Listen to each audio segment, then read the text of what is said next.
നമ്മുടെ ടീംമേറ്റ്സ് ഇതേ എന്തായാലും എല്ലാവരെയും ഫിനിഷ് ചെയ്ത് ആ ഒരു റൗണ്ട് വിക്ടറി എടുപ്പിച്ചിട്ടുണ്ട്. അങ്ങനെ നമ്മുടെ ലാസ്റ്റത്തെ റൗണ്ട് എന്ന് പറഞ്ഞാൽ ലാസ്റ്റത്തെ റൗണ്ട് തന്നെ ആയിരിക്കണം. എന്താ ഞാൻ പറഞ്ഞത് ശരിയല്ലേ? എന്നാലേ ഒരു ഗുമ്മുണ്ടാവുള്ളൂ. അപ്പോൾ ദേ ലാസ്റ്റ് റൗണ്ടാണ് ഇതെന്നുള്ള വിശ്വാസത്തോടു കൂടി തന്നെ ഒരുത്തനെ ദേ ഐശ്വര്യമായിട്ട് നമ്മൾ നോക്ക് ചെയ്തിട്ടുണ്ട്. പിന്നെ ഇവിടെ നടുക്കായതുകൊണ്ട് തന്നെ അവനെ ദേ ഫിനിഷ് ചെയ്തിട്ടുണ്ട്. കാരണം വെറുതെ വെച്ചുകൊണ്ടിരിക്കുന്ന എന്നായിരത്തിനാന്ന് ഓർത്തു.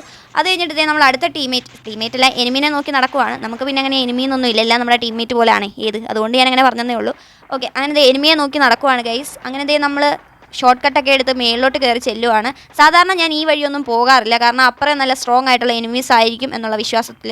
പ്രാവശ്യം പിന്നെ 2 റൗണ്ടിലൊക്കെ ട്രിപ്പിൾ കിൽ എടുത്ത ഒരു കോൺഫിഡൻസിൽ ഞാൻ അങ്ങ് കയറി ചെല്ലുന്നുണ്ടായിരുന്നു. പിന്നെ എന്തോ ഭാഗ്യത്തിന് ബാക്കിലോട്ട് നോക്കിയത് നന്നായി, അല്ലെങ്കിൽ ഇപ്പോൾ പടമായനെ ഗൈസ്. അവനെ പിന്നെ അതേ കണ്ടപ്പോൾ തന്നെ അങ്ങ് നോക്കി ചെയ്തിട്ടുണ്ട്. ഇനി ഒറ്റ എനിമിയും കൂടെ ഉള്ളൂ, അവനെ നോക്കി നടക്കുവാണ് ഗൈസ്. അപ്പോൾ അവൻ എവിടെ എന്നിങ്ങനെ നോക്കുവാണ്. അതിൻ്റെ ഇടയിൽ നമ്മുടെ ടീമേറ്റ് അവിടെ പിടിച്ച് അടിക്കുന്നുണ്ടായിരുന്നു. എന്നാത്തിനാന്ന് പോലും മനസ്സിലായില്ല. അടിച്ച് നോക്കിയപ്പോൾ എനിമിയൊന്നും ഉണ്ടായിരുന്നില്ല. പിന്നെ മനസ്സിലായി അവൻ്റെ നെറ്റ് പോയതാണെന്ന്.